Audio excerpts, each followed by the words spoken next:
Cheer's defence, in essence, agree that the Khmer Rouge propagated newspeak.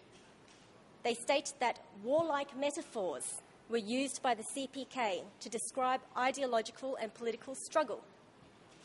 Now, in truth, this violent metaphorical language was used to justify Nuon Chea aggressive, destructive and criminal policies and his incitement to violence against people he labelled enemies. Nuon Chea claims that the enemy of the party was not the people themselves, but their state of mind. He argues that getting rid of the enemies was not a reference to the individual, but to the feudalist mentality and systems. In this context, he says that CPK documents instructing cadre to attack, purge, smash, cleanse the enemy can only be interpreted as smashing capitalism, smashing feudalism, smashing imperialism. Well, the civil party certainly suffered the brunt of this newspeak. They ask, exactly how do you separate and punish someone's state of mind? The regime's answer was to smash the person. In this trial, Duch gave crucial evidence about the meaning assigned to these terms and how these words connected to the policies established by the senior leaders. Firstly, Duch gave evidence that the party's policies included to smash all enemies. When asked what smash meant, he said, "Smash means executed." And he confirms that, I quote, "The ultimate goal is that the person is dead," unquote. The civil parties perfectly understood this newspeak. They knew that if they stood out, they would be re-educated and ultimately smashed. Civil party Trey Pal Pech stated that smashed meant to kill. It's precisely clear, no doubt. As for the term Angkar, Duch said, "I use the word Angkar to refer to the Party Central Committee or any person representing Pol Pot or the Party Central Committee." He also said, "I personally regarded Angkar as sometimes Nuon Chea, sometimes Pol Pot." Now, this accords with what the civil parties understood of the term Angkar, meaning the Khmer Rouge leadership. Nuon Chea was indeed the father of newspeak. He claims that he was personally in charge of propaganda and education. He said in open court, "I was tasked with educating revolutionary political line and to educate people with regard to the love of the nation." In Nuon Chea's newspeak, contradictions such as love of the nation on the one hand and the killing of its people on the other became synonymous. Phrases such as life and death contradiction were used to indoctrinate the regime's philosophy, its policies and its politics. Duch gave evidence that, I quote, "The contradiction between us and our enemy is the life and death contradiction, which means that for one to prosper, the other one must die," unquote. Nuon Chea's victims understood perfectly what re-education and education meant. Civil parties Sung Sim and Hung Chunta both gave evidence that those who went for training and re-education never returned. Now, with all due respect, the defence submissions are filled with newspeak and black-white. For example, they continue to argue that what they call the evacuation of Phnom Penh was not unlawful. Well, first of all, we need to put a stop to this black-white. This was not an evacuation. It was a forced movement of a civilian population, not from a place of danger into a place of safety, as the term evacuate would normally suggest, but rather from a place of safety, the safety of their own homes, to a place of danger, to the killing fields. Nuon Chea and Kusumpon's continual justifications about the reasons for the forced transfer make a mockery of the victims. They continue the line that their purpose was to implement an economic policy that, I quote, "they genuinely believed was in the interests of the Cambodian people," unquote. Let me say this in response. Only if freedom is slavery, and only if black is white, can the death of an estimated 2 million Cambodians be in the best interest of the Cambodian population. The civil parties ask that Your Honours put an end to the newspeak and the black-white. The black-white that's been perpetuated by the Khmer Rouge and by the defence. Because until the truth is revealed for what it really was and labelled what it actually is, there cannot be real justice. At this point, I'll move to the topic of Forced Transfer 1. From the beginning, when Nuon Chea and the senior leaders decided to transfer the population, they deceived the people. They falsely represented that the reason was that American bombs were imminent. That was a lie then, and it's a lie now. Another example of Nuon Chea's deceit is the claim that his intentions were to save the population from famine. And in doing so, the defence assert that the forced movement was in itself lawful, necessary and logical. In paragraph 251 of the defence brief, the defence claim that there was an impending food crisis. They say there was only 6 days of rice supplies in Phnom Penh. They claim that after this, there would be no food at all.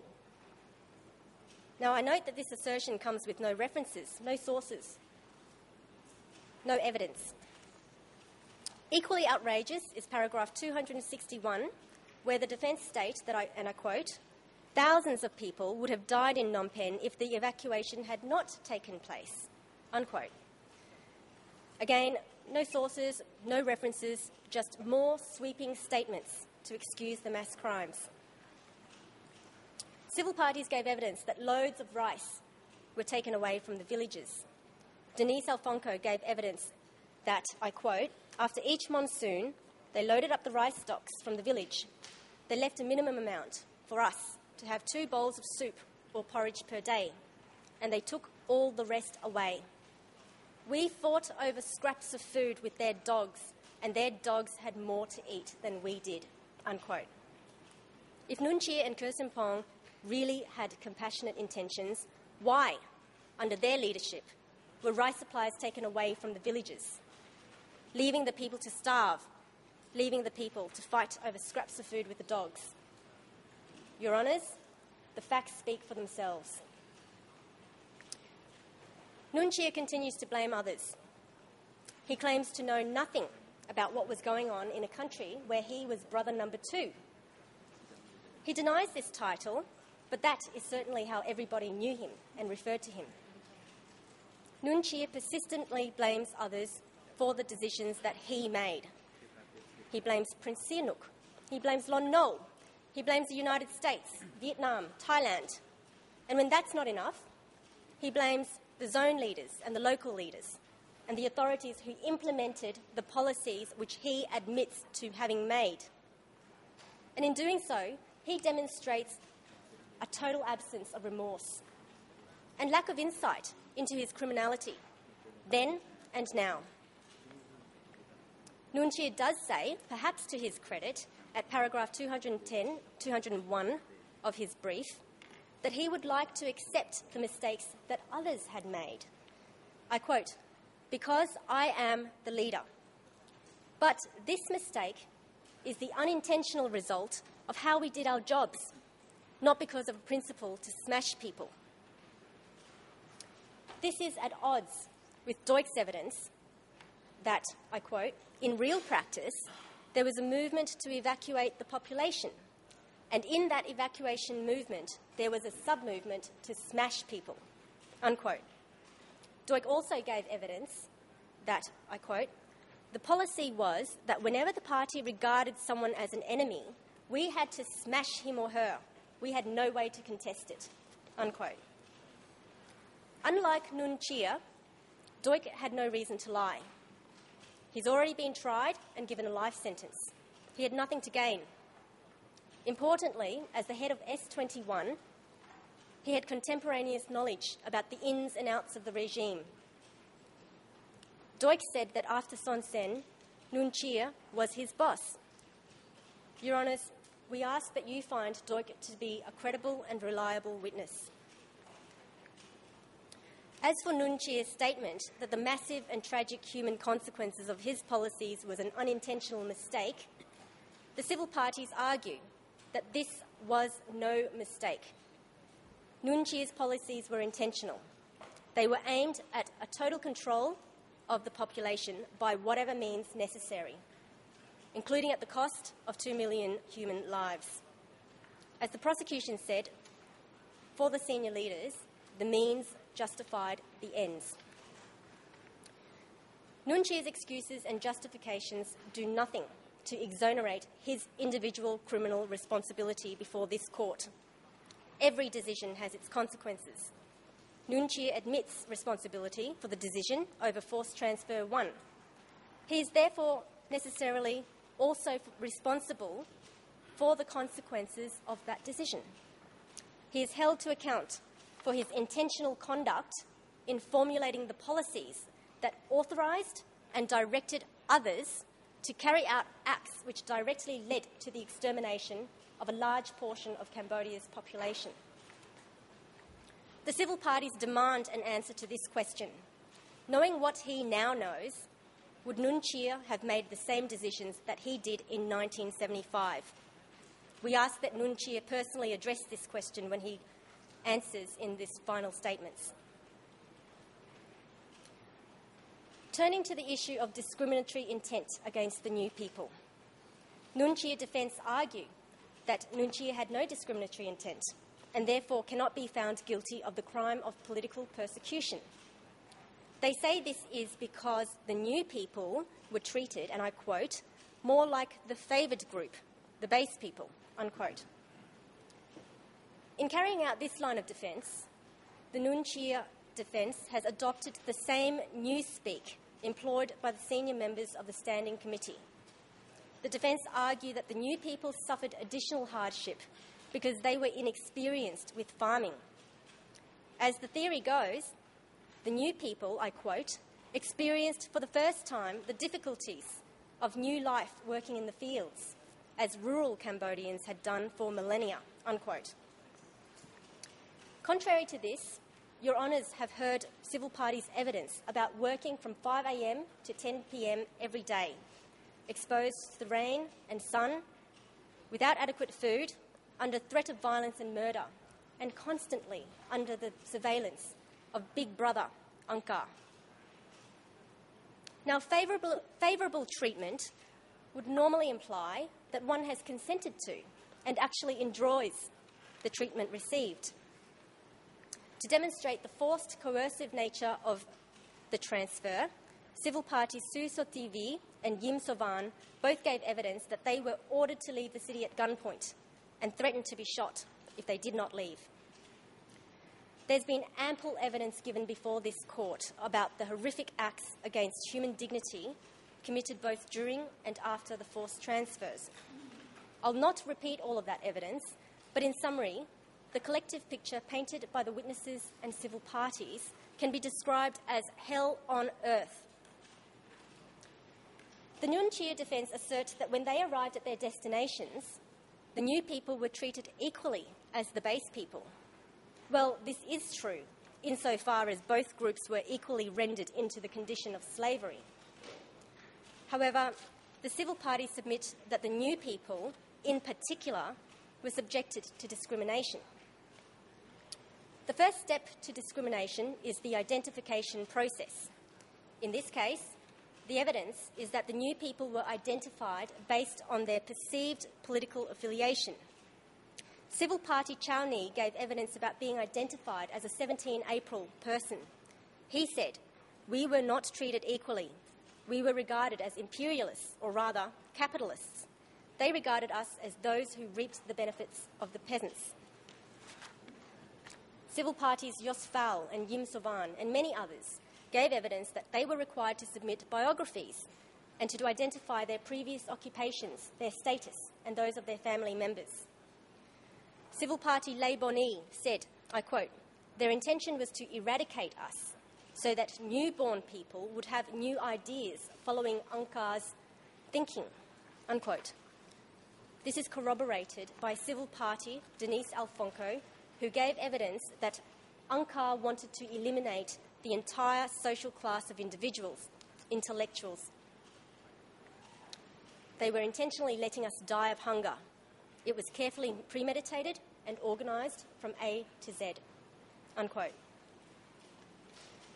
Now, the second stage to persecution is severely depriving members of a group of one or more of their fundamental human rights.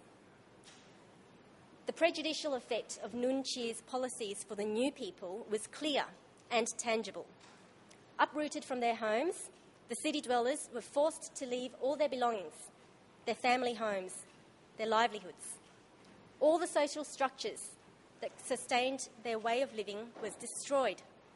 Money and banking, schools and universities, shops and markets, temples and places of worship.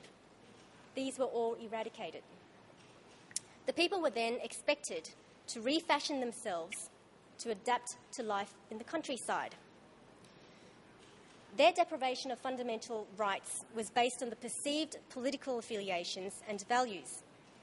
They were classified as capitalists, as feudalists, imperialists, terms that were designated to enemies of the regime.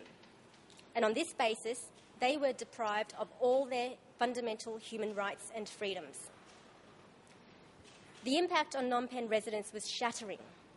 Civil party Tung Sokar describes the evacuation from Phnom Penh could be compared to a bomb exploded to shatter all the families in Phnom Penh.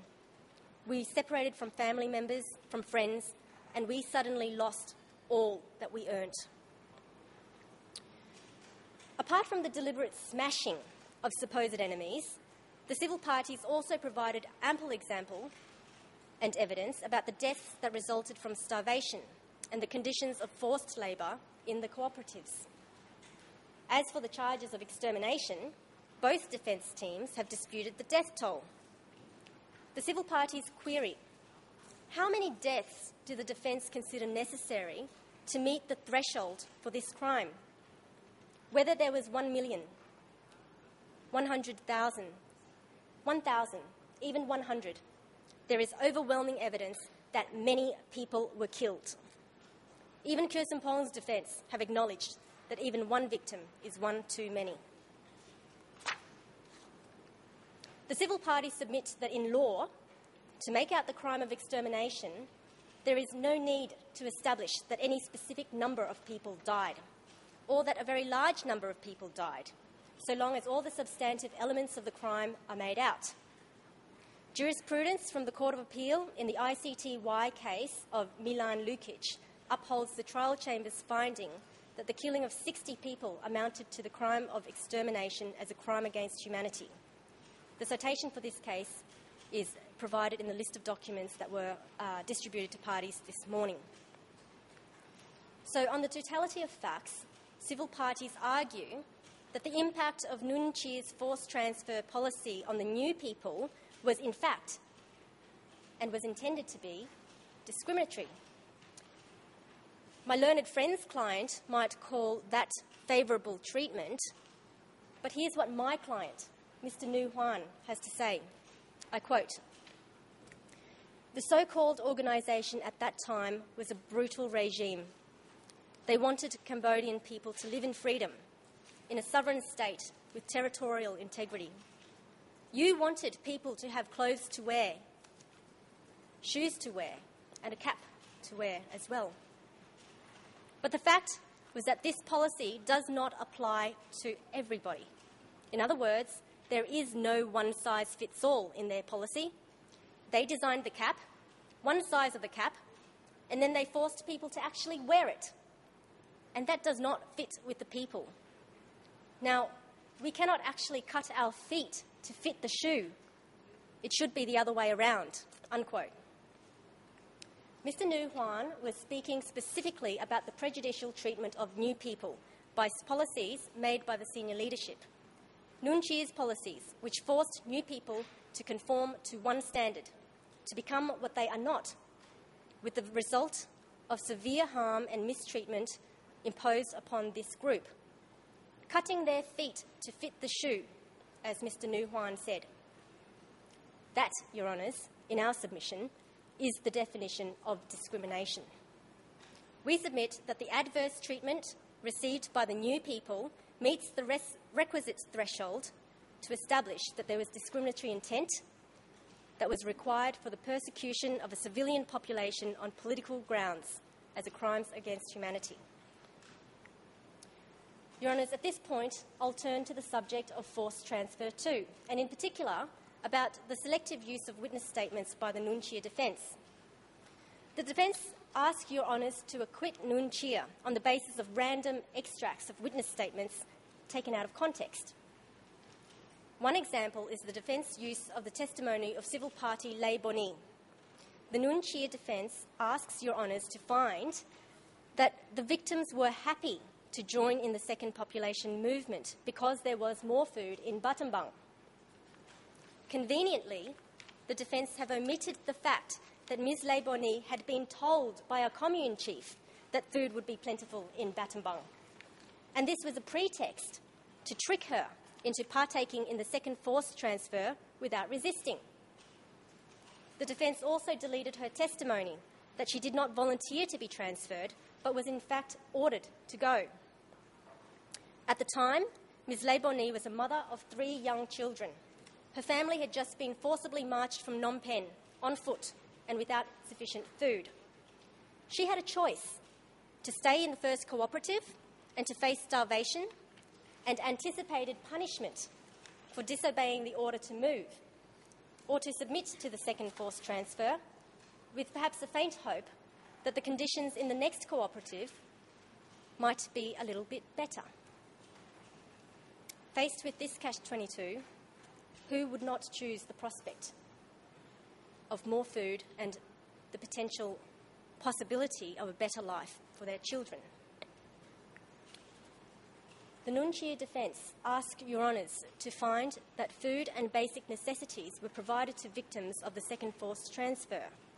To support this, they again misused Lay Boni's testimony, claiming that the physical health of evacuees was normal. Now, whilst the defence have persistently complained about the importance of providing background and context to the evidence provided before this court, they have no qualms about failing to tell the whole story when it suits them. If the defence had but read an additional 4 lines of transcript, they would have seen Ms Lay Boni's evidence that, I quote, "When time passed by, we did not have enough food to eat. We ate the food that was very little. We ate food that made our body parts become swollen. We noted that the pigs were given more food than they gave to the human beings," unquote. This is but one example of the defence's irresponsible, selective use of witness statements to mislead this court when it suits them. The Nuon Chea defence have similarly misquoted civil party Yim Sovan and Denise Alfonco and many others. In making factual findings relating to the forced transfers, the civil parties ask that Your Honours give due weight to the civil parties' oral and written testimonies, and to abstain from taking the defence assertions at face value without close scrutiny. Your Honours, at this point, I'll turn to the topic of tout portrait, and in particular, of the existence of a policy to execute former Khmer Republic soldiers and officials. The evidence of civil parties, both live and in statements admitted by this chamber, taken in combination, demonstrate that the Khmer Republic officials were targeted as enemies of the regime, and they were targeted in an organised, uniform, widespread and systematic manner. As such, the policy can be established from the accumulation of evidence from the direct witnesses on the ground, evincing the ill treatment and killing of this composition in a pattern. The witnesses and civil parties have been removed from the process of the formulation of these high-level policies, but they can tell you what they saw from where they stood. Your Honours, I am aware that I'm running out of a little bit of time, and I won't go through the civil party testimonies in relation to the ill treatment and targeting of Lon Nol regime members. But Your Honours are asked to make factual findings on the accumulation of circumstantial evidence. If Your Honours are satisfied that the totality of evidence given about the identification, singling out, torture, ill treatment and executions of former Lon Nol officials is credible, and that this treatment was implemented in a uniform, systematic and widespread manner, Your Honours can reasonably and logically infer from these facts that the implementation was conducted in accordance with the centrally formulated policy instructions from the senior leaders. I move now to fair trial rights. It's quite an indulgence for the Nunchia team to stand before the population of victims in Cambodia and state that Nunchia has not been afforded the presumption of innocence. All I can say, in contrast, is that his victims were never given any presumption of innocence before they were subjected to torture, ill treatment, arbitrary detention, or summary executions.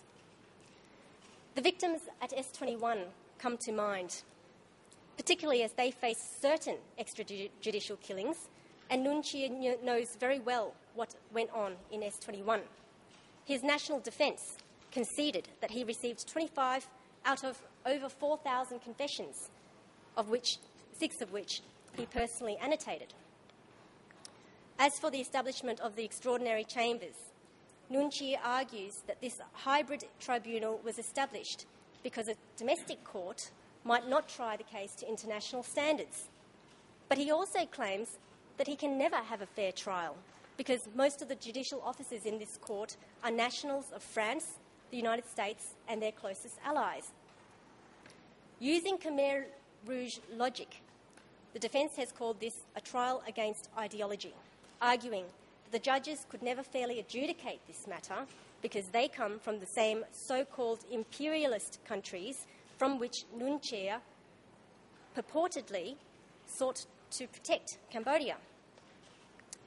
Apart from demonstrating a high degree of disrespect for this judicial process, these remarks actually bear a close resemblance to speech which propagates discrimination on the basis of race, ethnicity and nationality, the argument being that by virtue of being French or being of Anglo-Saxon origin, Your Honours are inherently biased and are unable to appropriately or competently or impartially adjudicate and apply the facts, evidence and law. Perhaps what Nunchia is actually saying is that no court, whether domestic or international, has the capacity or independence or competence to try him. Perhaps what he means is that he should not be tried at all. But for the masses of victims, this trial is about the end of impunity. In respect of the need to call witnesses to establish Nunchia's intent, it is our submission that any evidence that any other person could possibly provide about Nunchia's intentions would constitute hearsay, opinion evidence, or inadmissible speculation. From the civil party's perspective, who better to know the intentions of Nunchia than the man himself? But rather than subjecting himself to be examined and cross-examined in the ordinary way of giving evidence, Nunchia instead waits to have the last word, the final statements. Let me make it very clear so that the defence do not twist my words in saying that the victims do not respect the rule of law. The civil parties certainly respect Nunchia's rights to remain silent and at the same time to challenge the evidence against him. For sure, giving Nunchia all the due process that his victims never received is indeed the right way to try this man. Ultimately, the Nunchia defence claimed that this trial is a manifestation of victors' justice. Well, the civil parties have waited nearly 40 years for justice, for truth's light to be shed in a forum such as this. But even if there is a conviction on these limited charges, the victims are certainly not winners. To the contrary, they have suffered irreparable loss, unspeakable harm, and in these circumstances, one cannot say that a conviction would mean that they have won. In conclusion, this trial is about the initial moments when the Khmer Rouge took power on the 17th of April 1975 and how those first few days changed Cambodian history forever.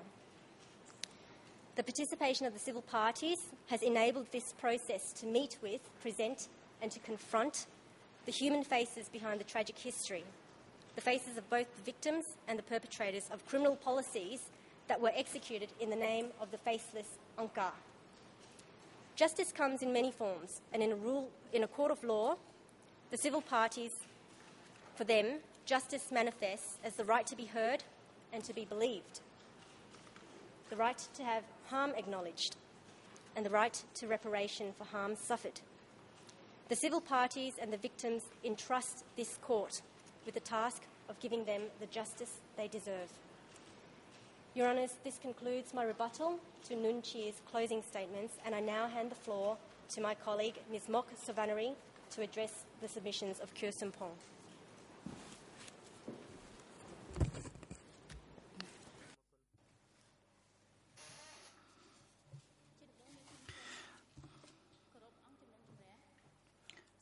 Good morning, Your Honours.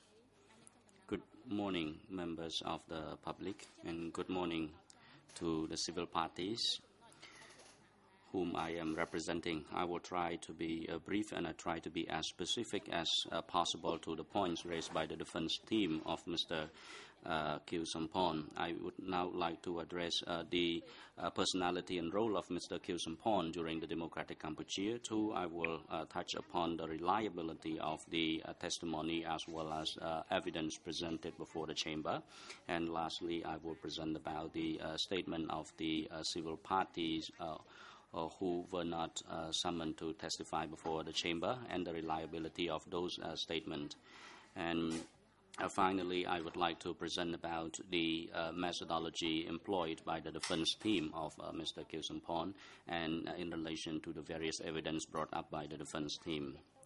And I also look at the facts of the alleged crimes concerning the two phases of evacuation, and if time allows, I will make an observation on the evidence concerning the policy against the official of Lon Nol regime, and that this policy was implemented by the Khmer Rouge during the Khmer Rouge period.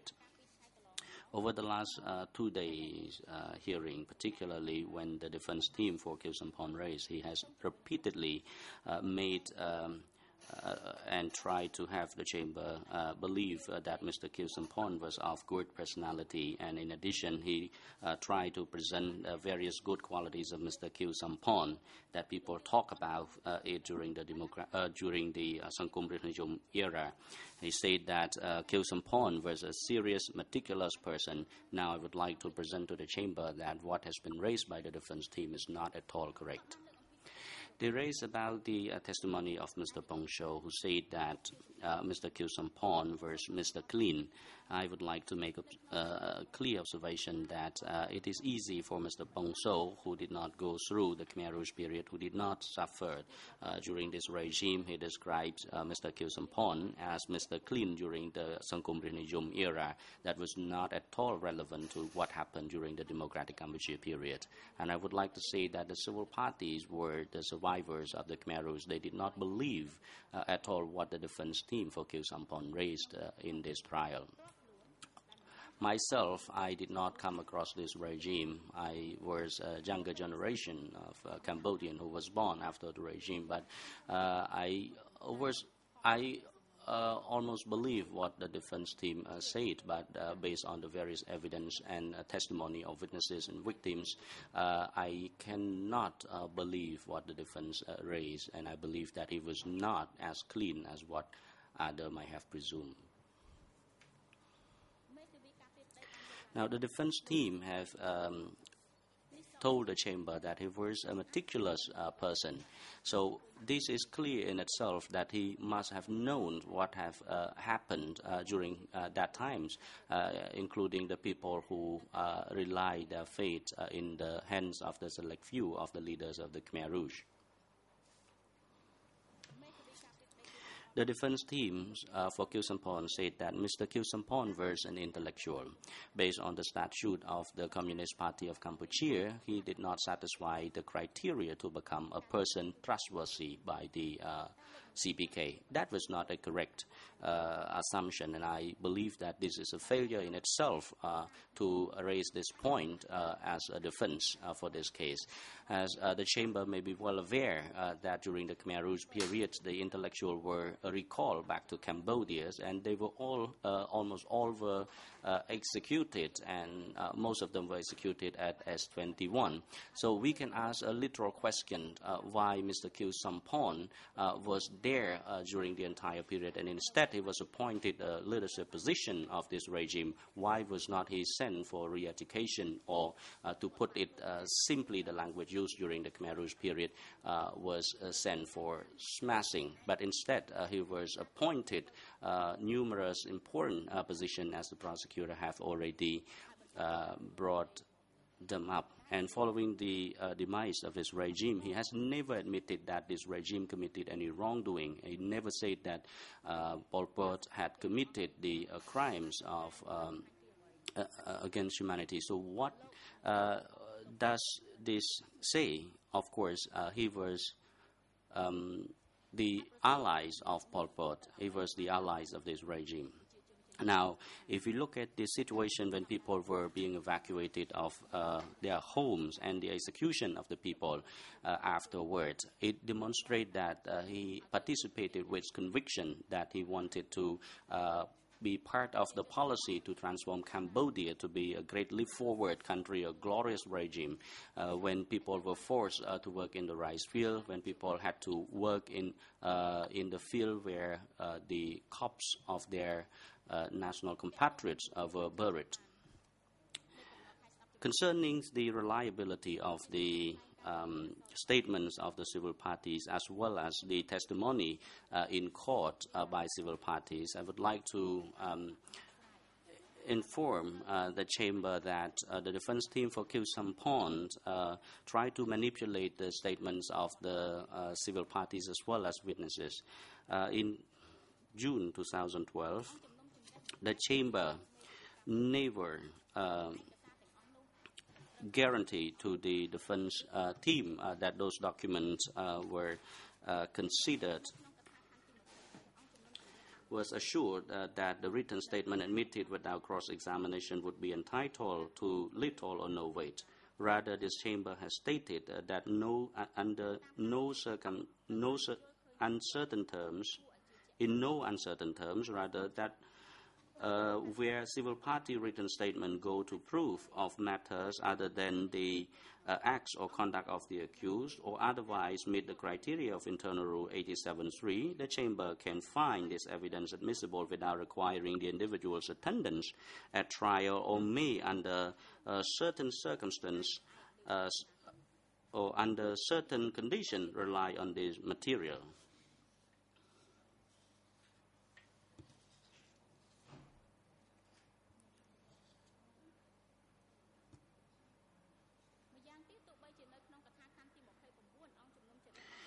And although in paragraph 29, the Chamber provides that the application of the civil parties submitted by the intermediary organization may provide little weight, or ultimately be able to afford a little weight, if any, in line with the international jurisprudence and practice. It was careful to preserve its right to access what, if any, probative value and weight may be afforded such evidence. The Chamber has also carefully reasoned and laid out the factors which favor admitting and affording probative value to these statements. The defense team for Nuon Chea thus far have not raised any assertion against the specific testimony provided by the civil parties. Based on the statements submitted to the Chamber, I would like to inform the Chamber that they have provided highly probative value of evidence, including the personal experience to the Chamber concerning the existence of crimes. as the foundation to support their testimony, in addition to the elements of the alleged crimes committed. And those evidence demonstrate very clearly the sufferings that they have sustained.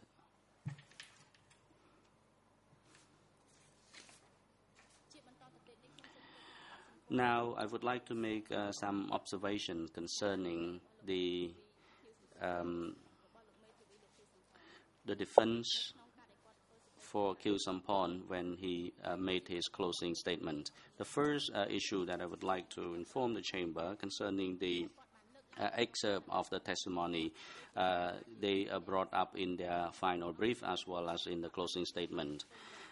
Your Honors, I am convinced that what the defense teams have brought up was truncated, and it was meant to manipulate the testimonies of those witnesses and civil parties. And in the interest of justice and in search for truth, these civil party lawyers would like to ask the Chamber to be cautious when analyzing the quote as well as the excerpts brought up by the defense team for Khieu Samphan. Now I would like to bring up some example concerning the testimony of Mr. Pong Sho. The defense team raised a numbers of portion from the testimony of Mr. Pong Sho.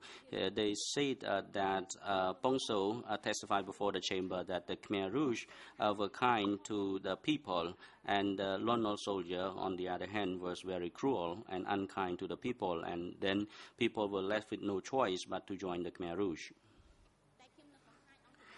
And I would like to inform the chamber that Mr. Pong Sho actually said that Khmer Rouge were cruel, Khmer Rouge were good at lying, Khmer Rouge mistreated people wherever they conquered in the war. They would burn down the villages, they killed the village head, and they chased the people out, and they took the people with them and relocate them in the forest. And according to Mr. Pong Sho's testimony on the 10th of April 2010 at 10:11:26, Mr. Pong Sho said Khmer Rouge became cruel from 1973 following the bombardment of American troops. And then he continued on that following 1973, we knew clearly what the Khmer Rouge did with the people in the countryside. They burned down villages, they killed the village head, and they relocated people in the jungle. And we thought at that time that the Khmer Rouge was cruel because it was part of the strategy in the war, and we hoped that once they conquered the war, they would relax on their treatment to the people. But actually we were mistaken. We were seriously mistaken. The Khmer Rouge was really cruel. Concerning the flow of people, the influx of people into Phnom Penh city, the defense team say that it was due to the looming bombardment, the imminent bombardment of American troops. I would like to refer to page 2 of this transcript, page 12 of this transcript. They said that at that time, Phnom Penh had around 3 million people. They were frightened. They were frightened of the Khmer Rouge. They were frightened of the imminent bombardment of the American troops. He said that they were coming to Phnom Penh at that time because they were afraid of the Khmer Rouge. In relation to the assertion that the defense team said that people welcomed the Khmer Rouge when they marched their way into Phnom Penh in April 1975, and Mr. Pong Sho said that from 1973 to the glorious day of the 17th of April, people were living in miserable condition, and he said that the people were miserable at that time was not because of the consequences of the bombardment, but because of the mistreatment of the Khmer Rouge, because the Khmer Rouge mistreated the people. And he further testified that when the Khmer Rouge came, we were very frightened. We were frightened because we knew that the Khmer Rouge was very cruel, and we did not know what would happen to the people after they control the power. That was the testimony provided by Mr. Pong Sho. Now I move to the testimony by Mr. Stephen Hatter, and the defense team, Madame Aung Takise, said that the Angka could not control the situation on the ground in the countryside. And I would like to now enlighten the chamber on this point. Madam Defense Counsel said that based on the testimony of Mr. Stephen Hatter, he said the party center could not control the situation on the ground. So I would like to refer to the transcript of Mr. Hatter's testimony. I quote, they said that the intellectual in Phnom Penh did not know what happened in the countryside, but I would like to make it clear that the intellectual that he was referring to in this particular point was the intellectuals who were not the members of the party, those intellectuals who remain in Phnom Penh city. And he further added that there were certain other points, that there were other people who told him about that, but there was some contradictory account of this fact as well. And there were certain cases when certain individuals who were among those intellectuals who had been to the countryside as well. I do not have much time, so I would like to now move on to another testimony of Mr. Felix Sharp. Of course, Mr. Viet Kan raised a lot of points concerning the testimony of Mr. Philip Short. They say that Mr. Philip Short was not qualified to be an expert witness. He did not have knowledge about this regime, so on and so forth. But Mr. Khieu Samphan, actually, the National Defense Team for Mr. Khieu Samphan did raise a few excerpts from the testimony of Mr. Philip Short. I would like to ask bluntly as to which short he was quoting. Was the short that he find the short testimonies that he finds relevant, or the short testimony that he finds unreliable? Now, he also raised the point concerning the civil party testimony, who said that Mr. Khieu Samphan was a clean and corrupt-free person. He did not accept the bribe of a Mercedes, so on and so forth. And I believe that this is a manipulation of the testimony of the civil party. Of course, the civil party said that Mr. Khieu Samphan refused the a gift of a Mercedes, but that civil party made it very clear that he learned about this through rumor. He did not actually have the direct information about that. Concerning the context of the war between 1970 to 1975, the defense team brought up the testimony of Mr. Pong Shou. They said where the elephant fight, the ants got killed. And at that time, of course, Cambodia was in the state of war. And I would like to put the question back to the defense teams. Who were considered the elephants in this context? Who were the ants? The elephant was the American troops who were alleged to be to bombard the city. And who else was the elephant? The Khmer Rouge. The Khmer Rouge was indeed one of the elephants. Who were the ants? The ant was the victims, the Cambodian people, the ordinary Cambodian people, who were the ants who got killed as a result of this fighting. Regarding Khieu Samphan's decision in making a decision to evacuate people from Phnom Penh, the council really criticized people's statement that his statement cannot be relied upon due to his confusion. Allow me to remind the chamber regarding the actual testimony given by this witness when he was asked questions by the council.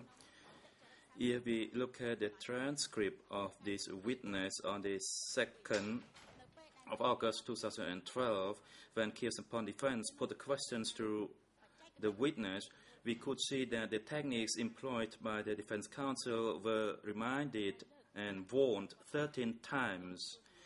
They were warned not to ask repetitive questions, assumptuous questions, leading questions, or difficult questions, and they were redirected to cite the actual site or the proper extracts in their questioning.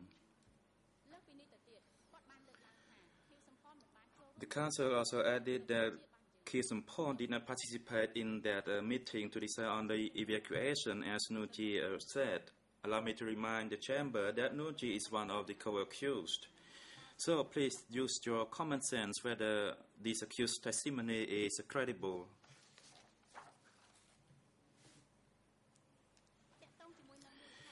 On the reason of evacuation of people, as they were the rest issue of American bombardment, Poncho said people were scared, and the Khmer Rouge soldiers were also affected by the bombardment, and the Khmer Rouge said they believed that there would be imminent bombardment.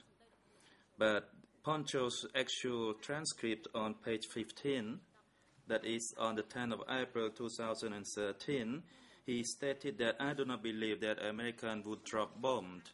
But some people may believe because during the last 2 years, Americans dropped some bombs. But myself, I don't believe it, neither the Khmer Rouge. That is Poncho's testimony, which were left out by the Defense Council.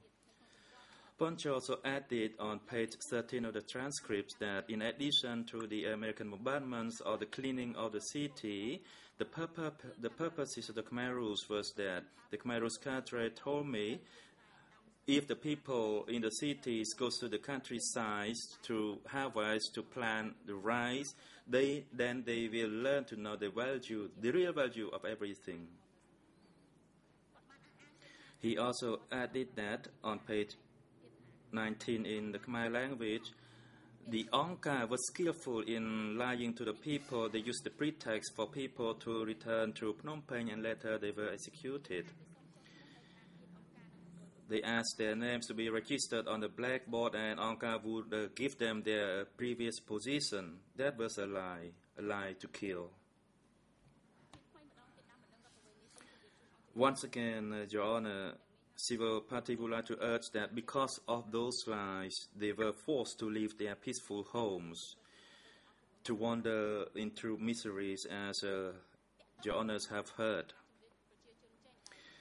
Regarding the lack of food during the evacuation, the Council said it's because of the food shortage that led to the evacuation. However, after the entire regime, food shortage was still an issue. And another question asked by the victims and ordinary people, that if they have the sufficient reason for food shortage, why they needed to lie to the people of the American bombardment.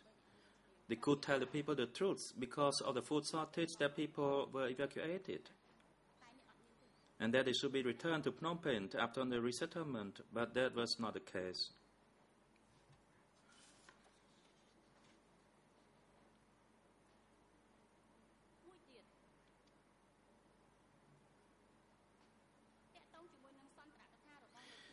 Regarding the congratulatory speech by Khieu Samphan for the 17 April victory, the Council on Tangushe said Khieu Samphan made a speech to congratulate the victory of the Khmer Rouge, and that was not illegal, but he congratulated because his political conception became realized.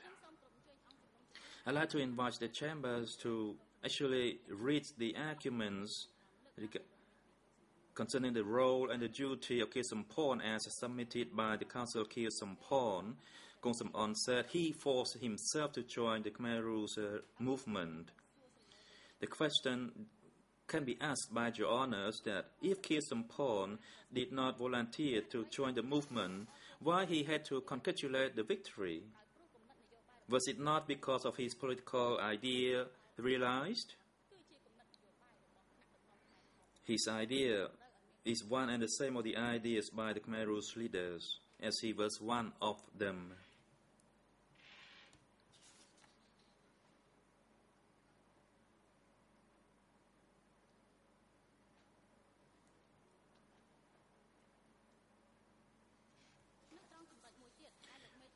Another point argued by Khieu Samphan's defense is that when people were evacuated from Phnom Penh, that they would only need a few weeks. And why did they need 4 months for the second phase evacuation? That is from 75 to early 76. And my argument is that Khieu Samphan's defense forget one thing when they review the evidence. There will be testimonies by both the witnesses, the civil parties, and the contemporary document of the Khmer Rouge that evacuation was cumulative, and there was no set ending through each phase of the evacuation. Many of the civil party testimonies confirm that when he was asked to settle into one location, a few months later, he was moved again. So there is no real point of raising this set evacuation time by the council. They raised that the evacuees were happy as they returned from Phnom Penh to their native villages. Paul Dinas testified before your chamber that the person returned from Battambang to Phnom Penh, and later on he was evacuated to Battambang but was not allowed to go to the same native village. After 1 month, my name was put on the list, and with other families we were asked to put on through a motorboat to another location.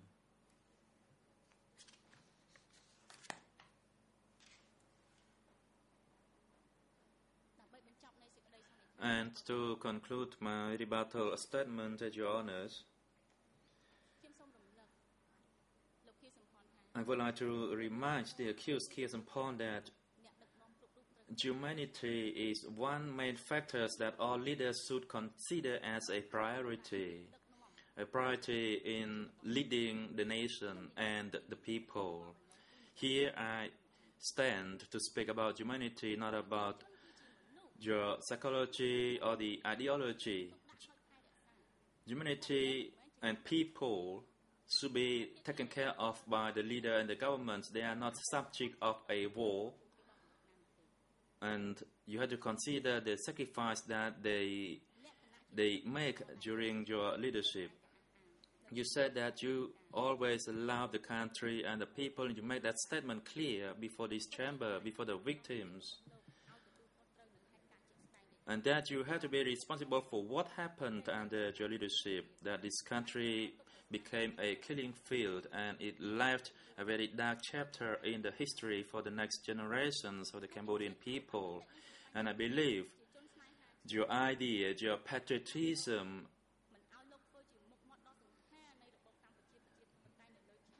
may prevent you from being the popular figurehead of that regime, and of course it cannot be, and it can be said for this generation or the next generation.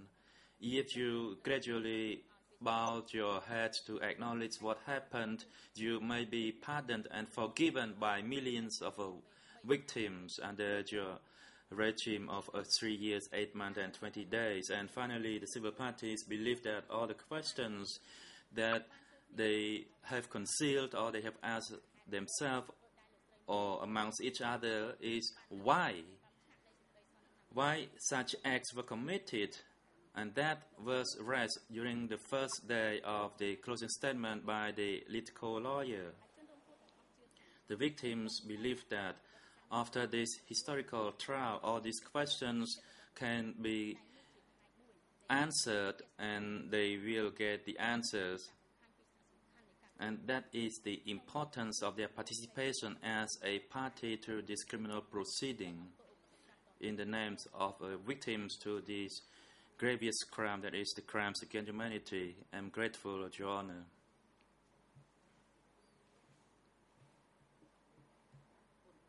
President, thank you.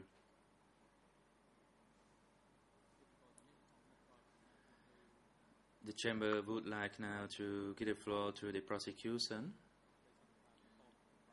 so that they can make their rebuttal statement. You may proceed. Good morning, Mr. President, Your Honors. This year, on the 29th of May, in this courtroom, civil party Ho Chanta appeared before Your Honors and told the court about losing 22 members of her family during the regime of Democratic Kampuchea and how those events had affected the rest of her life. And she told you, and I quote, "Today I am so excited that I am given the opportunity by this international court, who crossed the oceans in order to come here to find justice for them and for the Cambodian people. This is the day I have been waiting for more than 30 years. And she added, to your honors, I would like to make a request, which is the International Court to judge fairly and justly in proportion to the gravity of the crimes. Mr. President, your honors, that is all we ask on behalf of the co-prosecutors, that you judge this case fairly and justly in proportion to the gravity. If the evidence did not prove the accused's guilt beyond a reasonable doubt, it is your duty to acquit. But we have shown you that the evidence in this case is clear and convincing. And the evidence of the crimes and the gravity of the crimes proves the accused's guilt beyond a reasonable doubt and justifies the sentence that the co-prosecutor, Che Liang, asked you for last week, a sentence of life in prison. Your honors, it's a privilege to appear in this court in these historic proceedings. My name is Nicholas Kumjan. I will address you briefly, mainly regarding the legal requirements of joint criminal enterprise. Then my colleagues, Keith Rayner, will address you on issues regarding the specific crimes that we are dealing with in case 0201.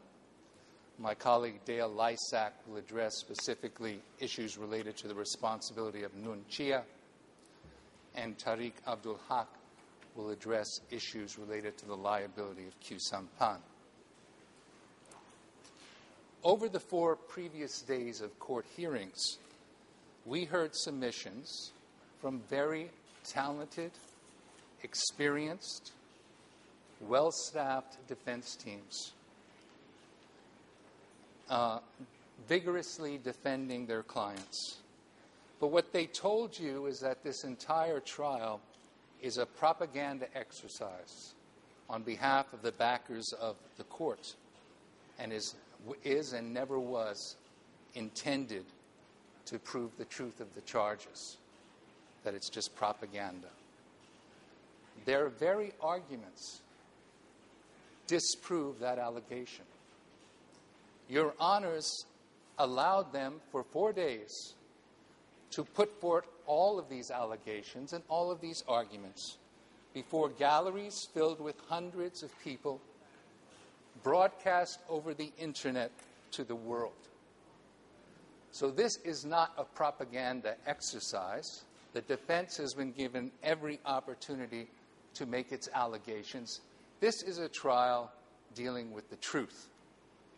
And in our submissions, those truths are that the accused in this case are responsible for some of the gravest crimes committed in history. All of these arguments were done by the defense without any interference from the court, from any donors of the court, or from any other source. They were free to say what they wished to say. They've argued that the verdicts, convictions in this case, are predetermined. We agree that the evidence is so strong that the only just verdict in this case are convictions. Just verdicts are convictions of the accused. But that's based on the evidence. If what the defense alleges were true, where is Ing Tariq?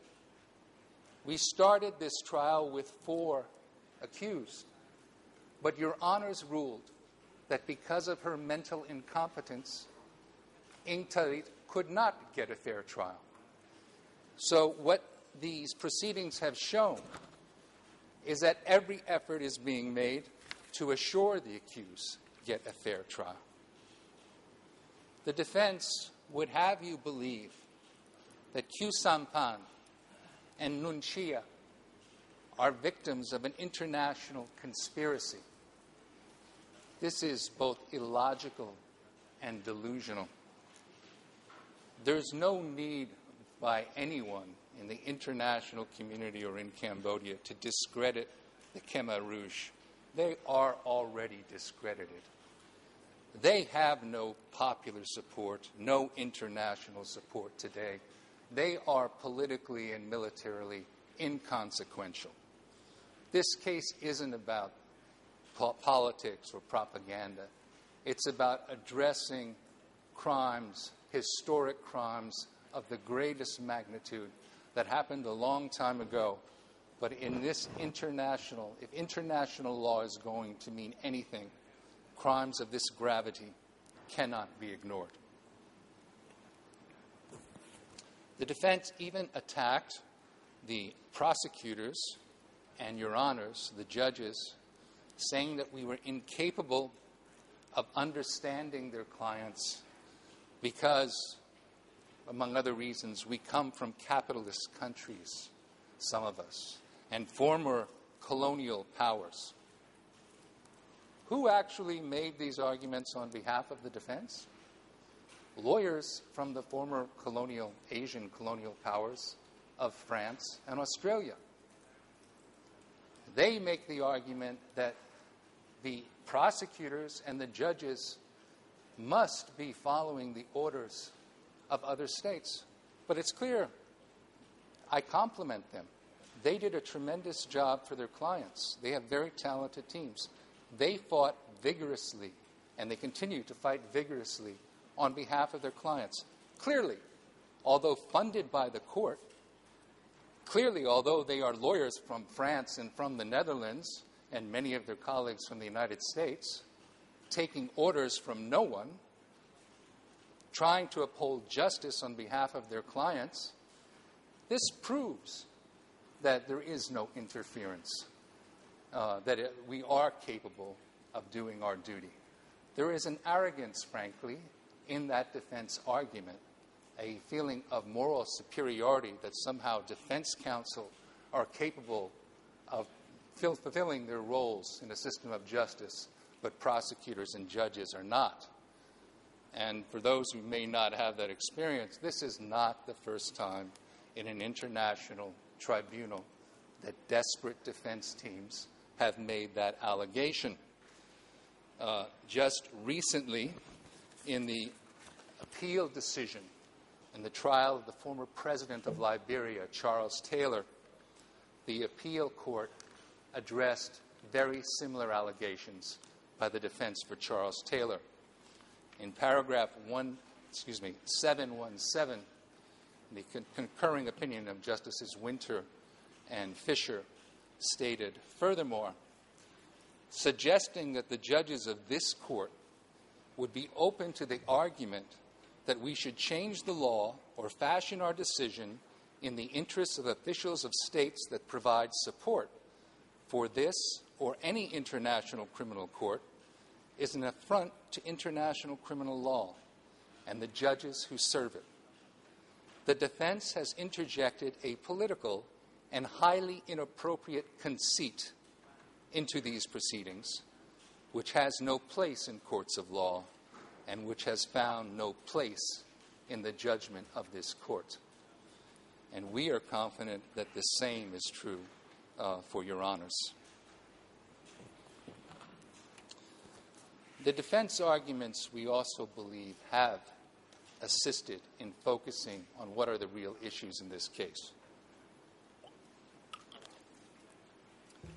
Because the defense have made it clear, there are many concessions we submit in the defense arguments. Khieu Samphan was the public face of that regime. He doesn't, it seems to us, the defense team does not deny that. He was the representative internationally and to the Cambodian people.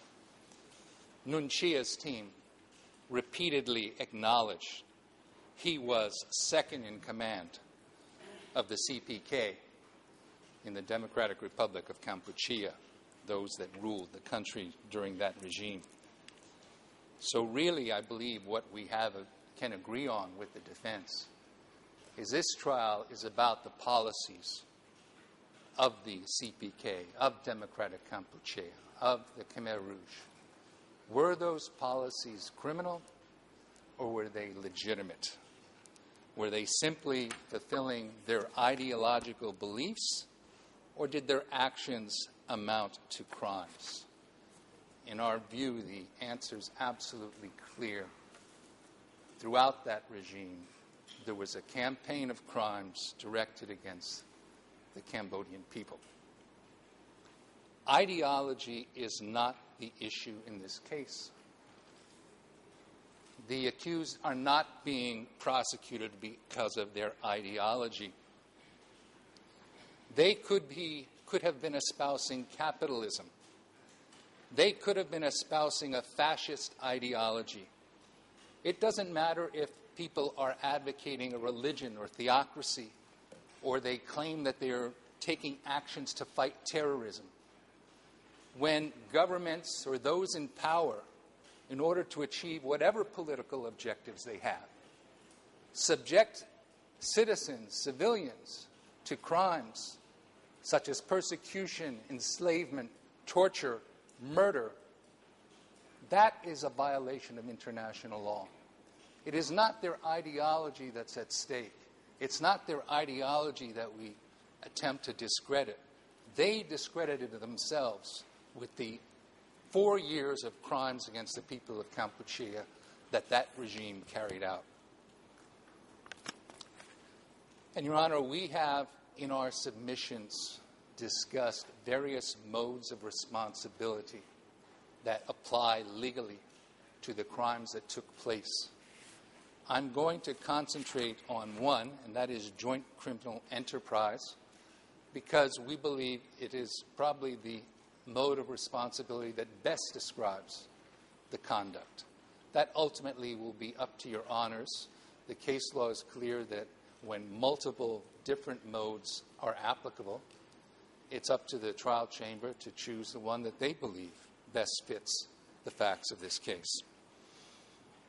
I'm not going to go through all of the basics of joint criminal enterprise because it was described absolutely accurately in your own judgment in case 01, in the case against Duik, in paragraphs 507 and 508, where you talked about the requirements, particularly of the first two categories of joint criminal enterprise. The basic category where all accused agree on a crime, a plurality of persons agree on a crime, and then the accused has made a significant contribution to the enterprise.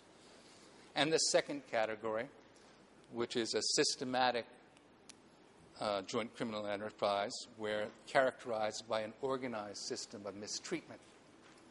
Your Honors have made clear in those paragraphs what also has been well established in international law. The second category, systematic joint criminal enterprise, is simply a variant of the first. It's a variant that is usually used to describe concentration camps, vast prisons, systems of mistreatment. And it is extraordinary, we admit, certainly extraordinary, to apply that principle to an entire country. We submit, though, that the facts of democratic Kampuchea were extraordinary.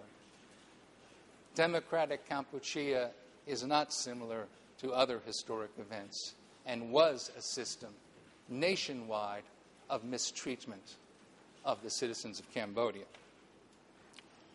The only difference that the cases articulate, and Your Honors articulated, between JCE 1 and 2 is how you articulate the intent. The intent in one is that each of the accused has the intent to commit a crime under the jurisdiction of the court, that all agree on that. And in JCE 2, it is that the accused is aware of a system of mistreatment involving crimes under the jurisdiction of the court and intends to further that system. In my view, those are actually identical, because if you are aware of a system of mistreatment involving crimes, you intend to further that system and those crimes, you have the intent for those crimes. One thing that's important to understand, well established in international law, is that the ultimate objective, or the stated objective of the members of the joint criminal enterprise, may itself be non-criminal, if the means that they contemplate to use to achieve that result are themselves criminal. And this is applicable to this case, where the closing order articulates a joint criminal enterprise as, I believe, seeking a rapid socialist revolution and to protect themselves from perceived enemies. That in itself, as the closing order acknowledges, is not criminal. But the closing order makes it clear that the accused intended all of the crimes charged as a means to achieve that. And that's from the closing order, the specific paragraphs showing that the accused are charged with intending all of the crimes are paragraphs 1524, 1533, 1537.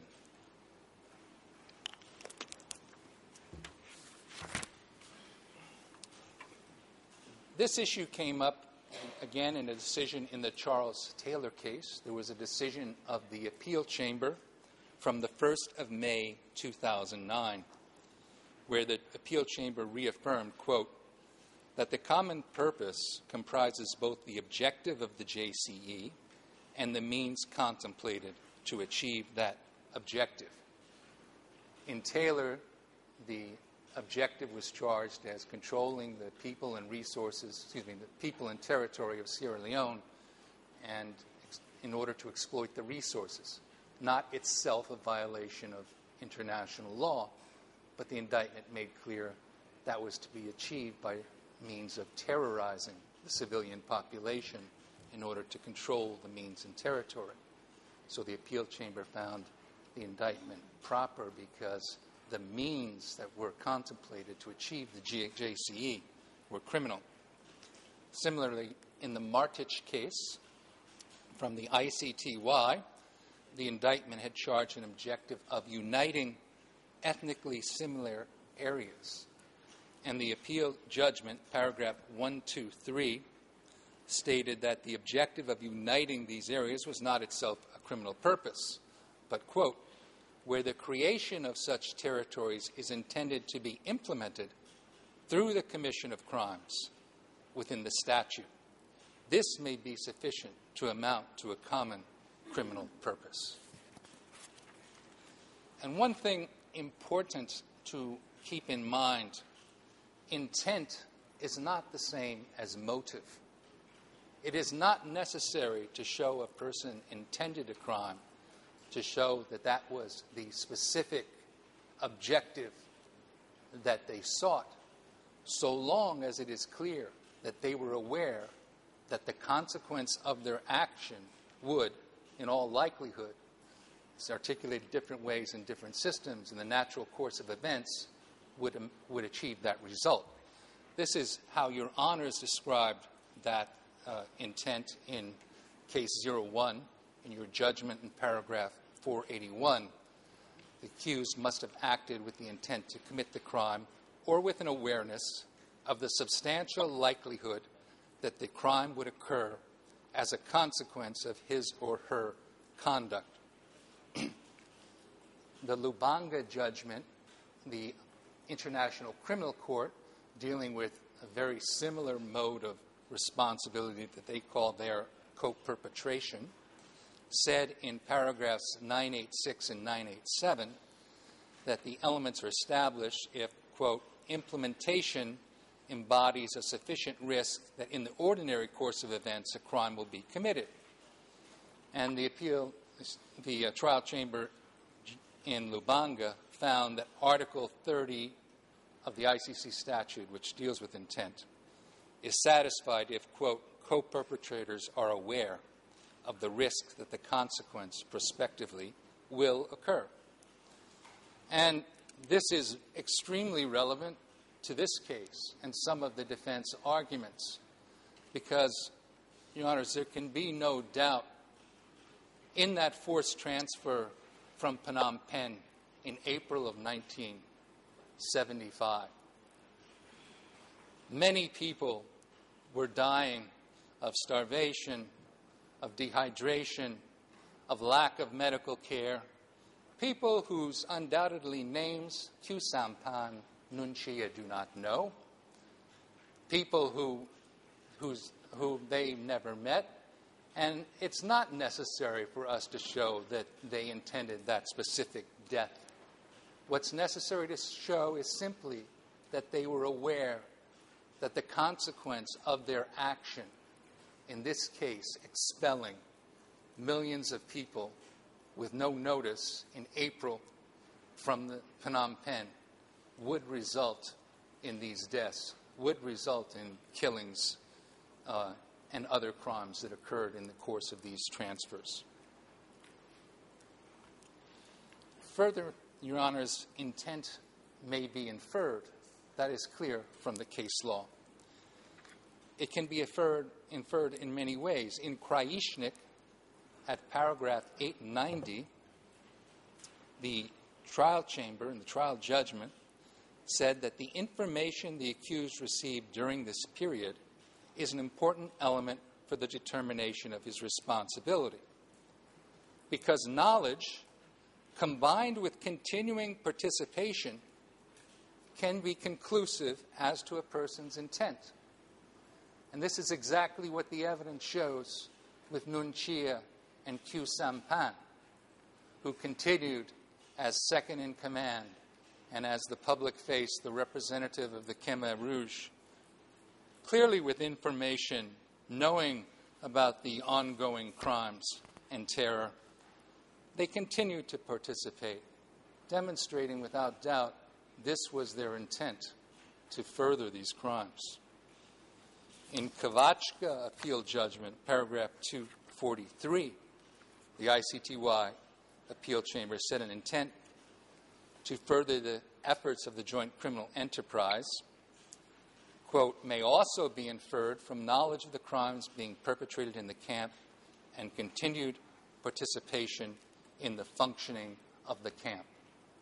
So we see when the crimes are obvious, when the crimes are ongoing, an accused, particularly one in such high positions of responsibility, continues to participate in those efforts, in the system of mistreatment. That itself is proof of their intent, the necessary intent to convict them for those crimes. Your Honor, this could be a convenient point to break, Mr. President, if you would like. Or I could continue.